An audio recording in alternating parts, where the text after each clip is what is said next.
Naveen, today in this video we are going to learn the summary of chapter number 2, an alien hand, bringing up curry.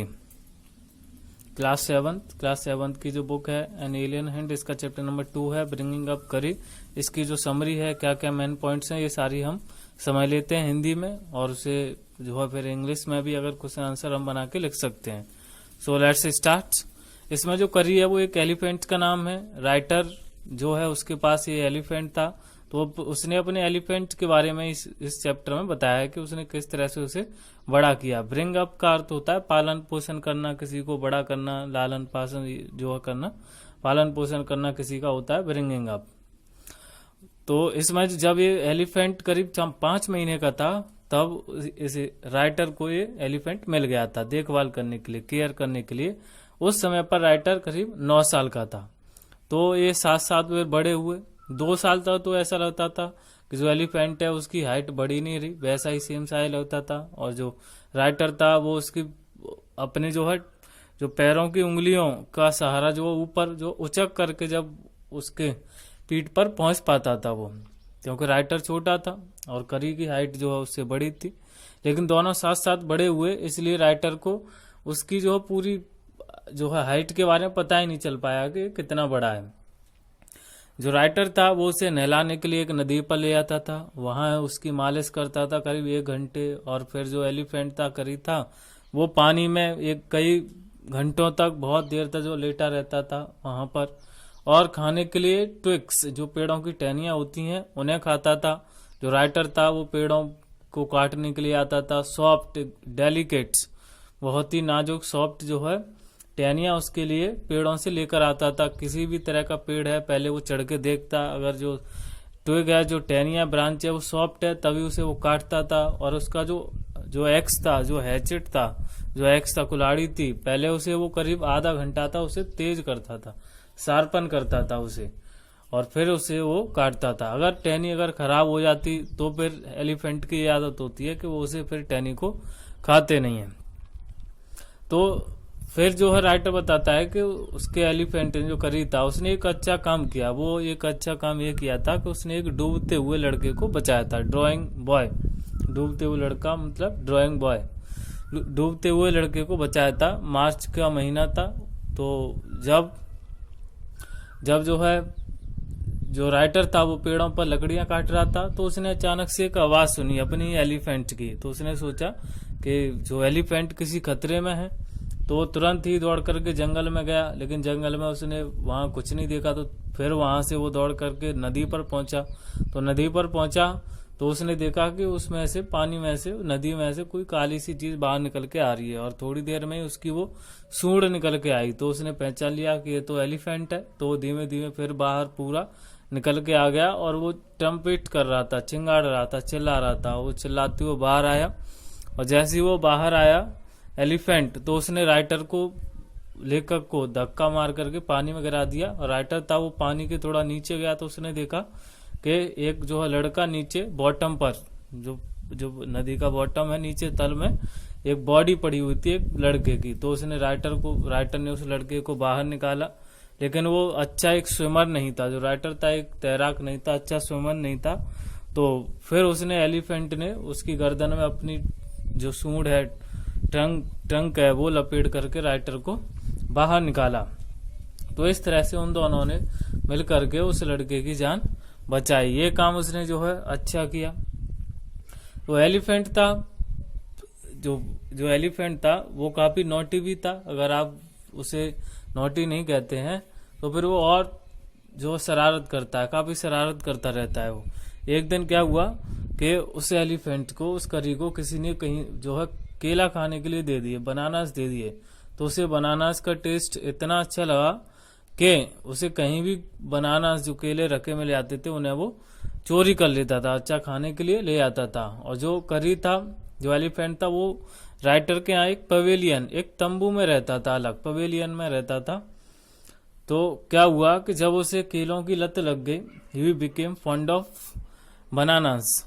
जब वो bananas का एकदम शौकीन हो गया, हालांकि वो शौकीन बैनियन ट्रीज, जो बैनियन ट्रीज की ब्रांच है, शाखाएं होती हैं, यंग ब्रांचेज, अर्थात जो नई नई जो जो शाखाएं होती हैं, ट्विक्स होती हैं, उनका उसका भी उसे जो है उनका भी शौक है खाने का, बैनन ट्रीज की ब्रांचेस का उसका भी शौक है। लेकिन जब से उसने बनानास खाए, किसी ने उसे खिला दिए, जब से उसे फिर बनानास का भी वो शौकीन बन गया।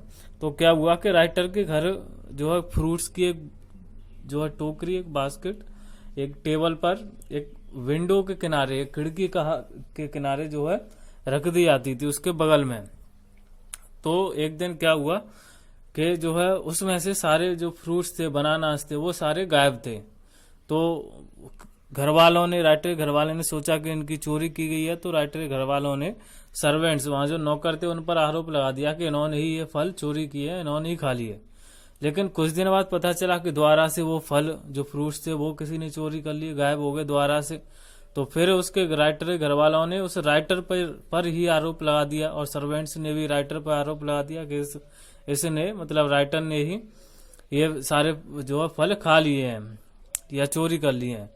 लेकिन फिर जो है राइटर को गुस्सा आया, उसने कहा कि मेरे पेरेंट्स सर्वेंट्स मुझ पर ही आरोप लगा रहे हैं जबकि खुद खा गए हैं ये तो वो अपने पेरेंट्स और सर्वेंट्स से काफी गुस्सा हो गया, नाराज हो गया।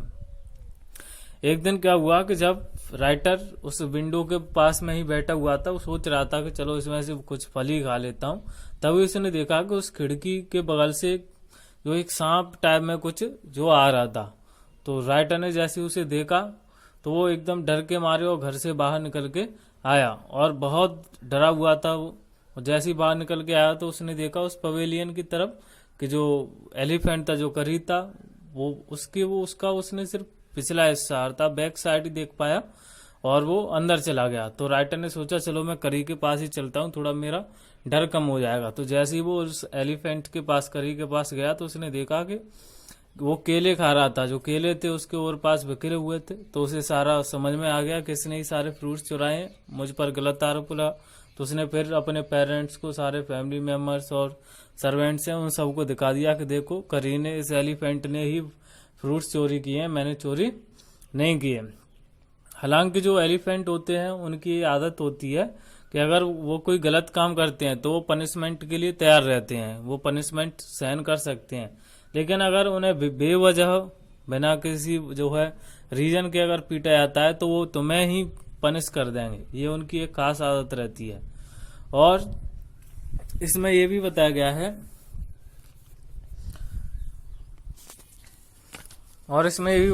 कि फिर उस राइटर ने उसको, एलिफेंट को काफी जोर से डांटा, स्कोल्ड किया, और उसके बाद में फिर उस एलिफेंट ने कभी कोई चोरी नहीं की। और जब भी उसे कोई भी एलिफेंट जो कोई भी बनाना वगैरह कुछ भी देता तो उसे जो है एक आवाज निकाल करके, ट्रम्पेट करके, थोड़ा चिंगाड़ के, और उसे धन्यवाद देता, थैंक यू उससे बोलता। और एक एलिफेंट के बारे में राइटर ने यह भी बताया कि एक एलिफेंट को बैठना, चलना, उठना, जल्दी चलना, गो स्लो, गो फास्ट, ये सब सिखा लेना चाहिए। एक बच्चे की तरह उसे सिखाना चाहिए, और उसे बिठाना जरूर सिखाना चाहिए, क्योंकि जब तक वो बैठना नहीं सीख पाएगा, जब तक आपको जो सीढ़ी लैडर लेके जानी पड़ेगी साथ में, ताकि उसके ऊपर बैठने के लिए। लेकिन अगर आपने उसे बैठना सिखा दिया तो फिर वो बैठ जाएगा, आप उसकी पीठ पर आराम से बैठ सकते हैं। और आपको उसे बैठना सिखाना है तो एक शब्द बताया इसमें, धत, एक धत बोलेंगे और आप थोड़ा सा उसके कान को पकड़ेंगे और वो बैठ जाएगा। ऐसे ही अगर आपको उसे आगे चलने के लिए इशारा करना है तो आप उसकी सूंड को, ट्रंक को थोड़ा सा आगे खींचेंगे और मली बोलेंगे, मली, तो वो आगे चलने लगेगा।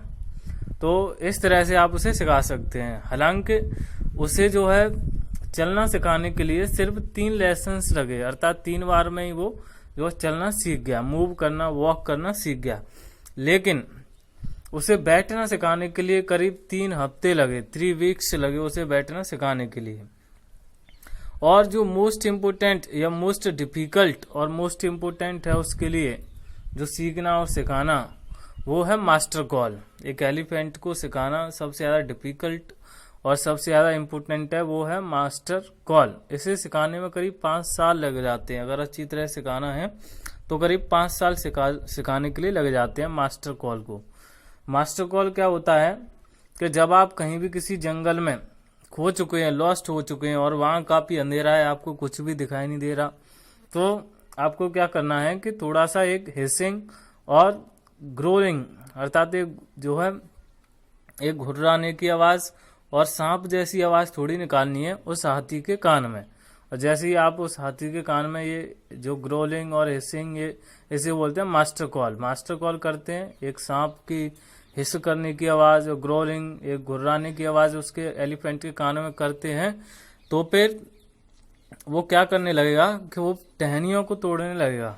अगर आप कहीं रात में जंगल में फंसे हुए हैं, लॉस्ट हो गए हैं, आपको समझ में नहीं आ रहा किधर चलें कहाँ जाएं, कुछ भी दिखाई नहीं दे रहा, तो आप उसके जो है कान में, एलिफेंट के कान में हिसिंग साउंड, ग्रोलिंग साउंड अर्थात मास्टर कॉल की अब जो है एक आवाज निकालें, तो वो पेड़ों की टहनियों को तोड़ने लगेगा। जैसे ही पेड़ों की टहनियों को तोड़ेगा तो सारे जो एनिमल्स हैं जंगल में वो सब भयभीत हो जाएंगे, भागने लगेंगे, दर दर चिल्लाने लगेंगे।